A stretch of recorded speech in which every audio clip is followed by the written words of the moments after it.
All right, Jesse on Fire, welcome back to the channel. So I have a video where I actually have very unique insight for you guys, okay? Huge, unique insight, okay? We're gonna talk about Usman and Masvidal as the TUF coaches, because it sounds like that deal is half done. It sounds like Masvidal's team has agreed to it. I know that, Malky immediately tweeted out that he agreed, but it sounded like, I saw a headline today that it's half done, okay? So I'm going to tell you why those two are perfect as TUF coaches. And I'm going to talk to you about what it's like to be on a reality show, okay? Because I've been on two of them, like national, for those of you who don't know, like nationally televised reality shows, okay? So I'm not just talking about like some YouTube shit, like actual, same producers that created The Bachelor, did the first one that I was on, same creators that did Undercover Boss, did the second one, real shows, okay? So there is a dynamic there that's going to relate to how if they're going to be good fits as coaches, okay? And I'll talk about that. But first, and then I'll talk about the fight, obviously, okay? Obviously. But then I want to talk about this, okay? So yesterday I spazzed out in my video. I will just acknowledge that, okay? Now, if you're wired like me, or many of these, like, either fighters or people who commentate fight, whatever, people who are like, either used to train fighters, like by nature fighters, okay? If you run your mouth to them like too excessively online, like there is just a threshold. If you're a person who is wired like me or Michael Bisping or Matt Sales, I bring him up because he's driven to parking lots multiple times to try to fight commenters and they never show up. It's like, dude, you can only let a person can only like speak combatively to you to a certain level before you go, burr. Like it's just the way it is. And the thing is that no one ever talks to you like that, because in real life, everyone's nice, okay? Like, you want to know how many times I yell at people in person? Never, okay? Never. But also, no one yells at me, okay? It's just not the way that people interact with each other. However, when people interact with you that way, if you're wired like us, it's just the way it is, okay? So if you're a person who creates content and then you have a platform where people just have an open mic to just be like, hey, fuck you. You're just, like, at a certain point, if you read enough of them, you're just gonna go, okay, the only way you can lash out is like make a video or write back in the comments. It's the only way you lose too. The only way that you lose is if you let them get you mad, okay? And I am very aware of this. I read too many of them yesterday. Too many. So when I say things like, I would knock you out, like as an example, which I said in the video yesterday, like a moron, okay? And everybody's commenting like, why are you talking about knocking people out? Okay, I'm not talking about knocking people out, okay? If you want to get technical, what I was saying was, I would say that to a person who talked to me like that, specific to those comments that were on the thing that were just there to instigate me, okay? Like if they said that to me in person, my head would have exploded and we would have instantly gotten to there, okay?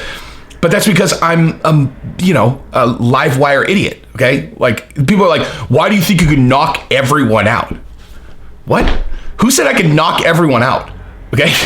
What I'm saying is, I'm a spaz, okay? Like, I'm a total fucking spaz. And I can only accept so much shit talk before I escalate, okay? Just like probably you, because if it bothered you that I said I could knock people out, that probably means that you don't like challenges either. And you're like, is he talking to me?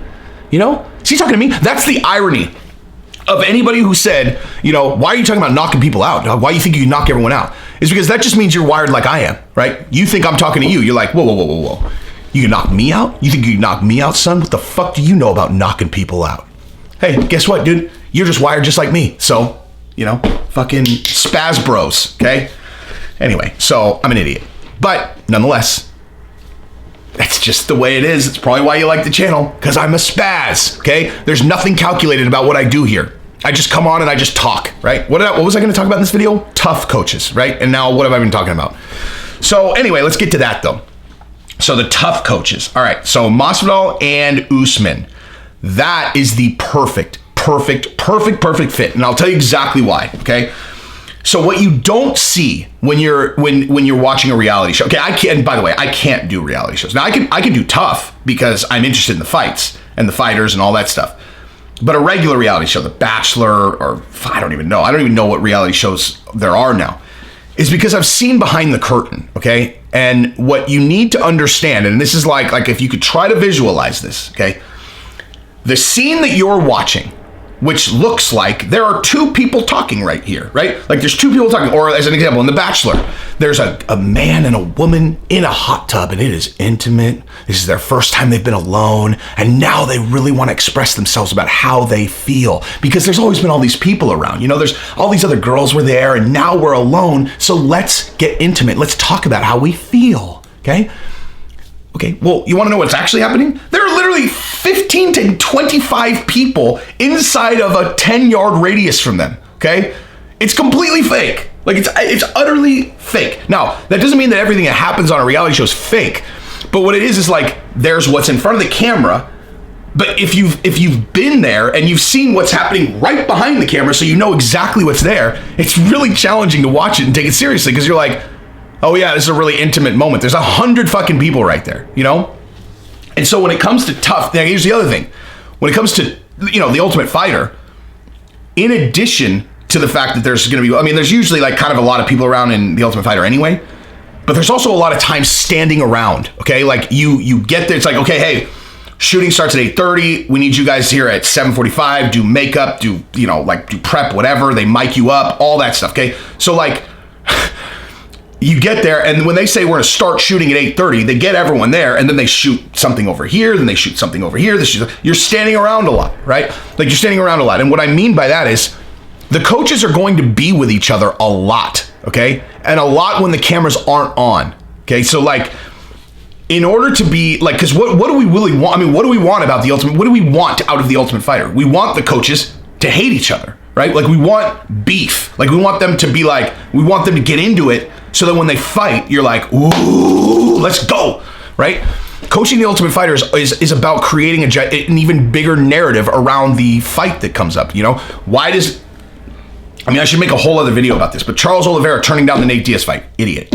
Like, idiot. Because why does no one care about watching Charles Oliveira fight? Because there's no narrative around him. No one, like, you won a bunch of fights, cool. You and Leon Edwards can go high five. No one knows you. No narrative. Like, build a narrative. Leon Edwards, if he would have fought Masvidal, that would have been a narrative because Masvidal and him had gotten into beef before. Whatever. Leon will get there.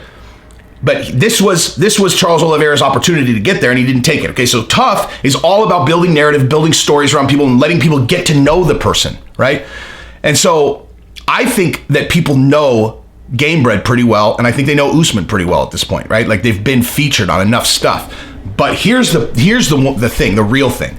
Okay, you have to be wired as a person who really doesn't give a fuck about what people think of you, or is very comfortable in an environment where you're in close quarters with someone you have beef with, okay? Like someone that you genuinely don't like, or they don't like you. Like, you have to be able to stew in that, okay? And some people can, and some people can't. I can't, okay? Like, I can't. And I'm so good at creating relationships that what would end up happening in that environment is that by the end, me and Usman would be best friends. That's what would happen, because I will leverage my entire history as a human being as the evidence for that. Okay. And I think a lot of people are that way. So, but for me, you have to, it's not just the fact that you're uncomfortable in beef. You also need to be able to find common ground and be funny and all that stuff. And, not everyone can do that, but very few people can just comfortably sit and just be like, I hate this fucking guy. And just be right there. It's just the two of you guys just sitting there, and it's just like, yeah, I'm not going to reach an olive branch out to this guy. I don't like this motherfucker, and he doesn't like me. And you know what two guys I think could both do that? Usman and fucking Masvidal. I think both of those guys will be perfectly content sitting in the muck of beef that entire time. Just like, no olive branches, no nothing. You know who would not be able to do that? Conor, okay? Conor would probably not be able to do that.